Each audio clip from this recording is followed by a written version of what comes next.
guys. It's very warm today, and I'm getting to the end of my day, and I definitely haven't drank enough water today, so hydrate, hydrate, hydrate. Alright, our last Nova award here is called Science Everywhere, and this module is designed to help you explore how science affects your everyday life. Again, we're going to be choosing A, B, or C, watch an episode, read, or do a combination of the two for about an hour. This is your only real homework here, and it's not really much work if you're just watching a program about science. So anything related to science, and that can be a range of different things. Of course, you can, revert back to your PBS Nova, Discovery Channel, Science Channel, National Geographic Channel, TED Talks, History Channel. There's a lot of them. Read a science magazine, or watch episodes. Do about an hour's worth of work there, and then make a list of 2 questions or ideas and discuss those 2 questions with your counselor. You guys can discuss them with your parents or your adult leader in your den or pack, aunt, uncle, grandparents, anybody, adult, a grown-up, responsible grown-up, preferably, and discuss that with them. So requirement number 2 is going to complete either one adventure or complete option A or B. Just to reiterate, I would do the adventures. Digging in the past for you wolves is a lot of fun. The Bear Scouts, Bear Picnic. I like to cook, I like to eat. That one's fun. Otherwise, you can do option A, which is to complete all the following. Explain the scientific method to your adult partner. Use the scientific method in a simple science project. Explain the results to an adult, and talk to a scientist about why he or she became a scientist. Scientific method. True scientists use the scientific method to observe and draw conclusions based on their observations. The scientific method employs the following 5 steps. 1 is observe some aspect of the universe. Observe just means you're watching it. It can be anything. 2, invent a tentative description called a hypothesis that is consistent with what you have observed. Number 3 is use the hypothesis to make predictions. So, let's say I'm watching a windmill swing back and forth in the wind. Okay? Something in the universe, I don't know why that popped in my head. It is what it is. Invent a tentative description called a hypothesis. So my hypothesis that is consistent with what I observed is the wind is making the windmill change directions. Not just the fan blade spinning, but the fin at the back causes it to change direction. So that's my hypothesis, is that it's the wind on that fan blade. Use that hypothesis to make predictions. So I'm going to predict when the wind comes out of the east, it's going to go ahead and turn the fan and turn the windmill in that direction.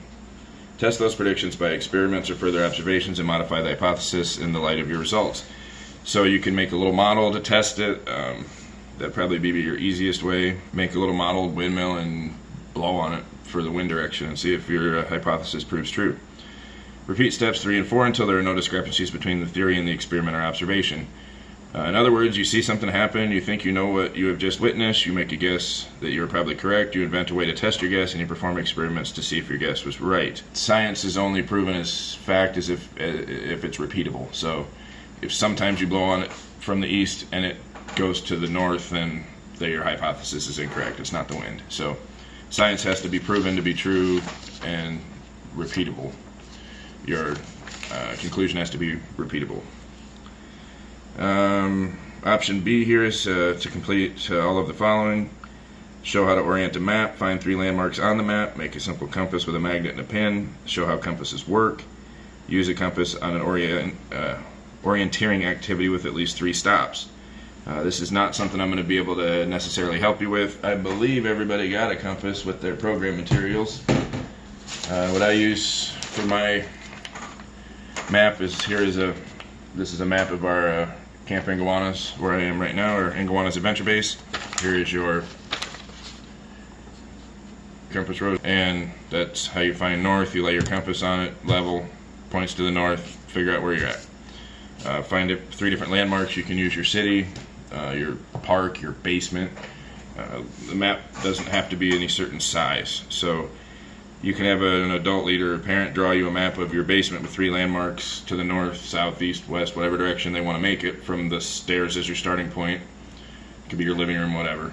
And find those 3 different landmarks using your compass points. Alright, requirement number 3, act like a scientist, explore each of the following. With your counselor, choose a question you would like to investigate. Here are some examples. So why do rockets have fins? Is there any connection between the feathers on an arrow and fins on a rocket? Why do some cars have spoilers? How do spoilers work? Is there a creek or stream in your neighborhood? Where does it go? Does your stream flow to the Atlantic or the Pacific Ocean?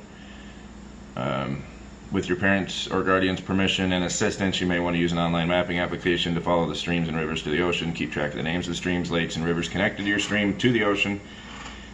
Is it possible for you to find out the name of your watershed? Paddle to the sea by the creek and stream.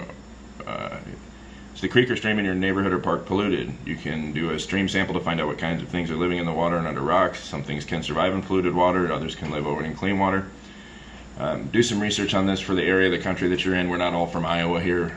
I know I have a lot of you scouts from all over the country. So do some research in your area about what kind of things live in your streams, and if you have your parents' permission and if they go with you, go see what you can find, if you can find any of those things in it, and find a really shallow, slow-moving stream. Don't go down to the river. Please, please, please don't go without your parent. Be safe. We don't want anybody to get hurt. So what other activity can you think of that involves some kind of scientific questions or investigations? So brainstorm on that. With your counselor, use a scientific method process to investigate your question. So I gave you guys the 5-step for the scientific method. Go ahead and use that to explore any one of these questions that you feel like doing, and then discuss that with your parents, grown-up leader, or if you have any questions, let me know. Requirement 4, visit a place where science is being done, used, or explained, such as one of the following: zoo, aquarium, water treatment plant, observatory, science museum, weather station, fish hatchery, or any other location where science is being done, used, or explained. We have a couple of trout fish hatcheries in Iowa, kind of within an hour or two of us, so I've done those. Those are a lot of fun. I know we did the water treatment plant in like elementary school. Water treatment plants, they process your wastewater into drinking water, so they smell. But it's interesting to see how they do that. But during your visit, talk to someone in charge about science. Discuss with your counselor the science done, used, or explained at the place you visited. Again, you don't have to discuss any of this stuff or all this stuff with me. Feel free to use your parent, grandparent, aunt, uncle, responsible adult, den leader, pack leader, whoever, a responsible adult. I believe that you guys are going to do this work. The reason the scout law is the scout is trustworthy first and foremost, so I trust you guys to do this. Online tours of some of these places in lieu of them actually visiting them. Requirement 5 is discuss with your counselor how science affects your everyday life. And again, I'm going to ask you guys to come up with 5 different ways. It should be super simple on how science affects your everyday life. Science encompasses such a wide range of things that you shouldn't have any trouble coming up with 5 different ways that it affects your everyday life. So that's going to conclude our NOVA Awards. I appreciate you guys hanging in there with me. I know it gets kind of tiring to listen to me drone on and on about this stuff, but I hope you find it as interesting as I do. I'm not sure if they even did NOVA Awards when I was in Scouts. I don't know. I'll have to look it up. I don't remember ever doing them, but the more we get involved with this STEM stuff, this science, technology, engineering, mathematics stuff, the better. I think you guys are going to use this in your careers. It doesn't matter what you do, you're going to use this stuff now.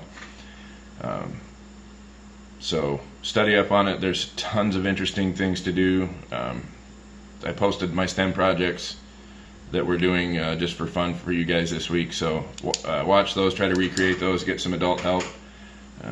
Hope you guys enjoyed Nerdy Ned. I finally got rid of him. He's over staying at my grandparents now, so I don't have to deal with him because he kept setting stuff on fire and burning his fingers and eating my butter. So I sent Nerdy Ned home. But once again, my name is Greg Muller here with the Winnebago Council in Northeast Iowa.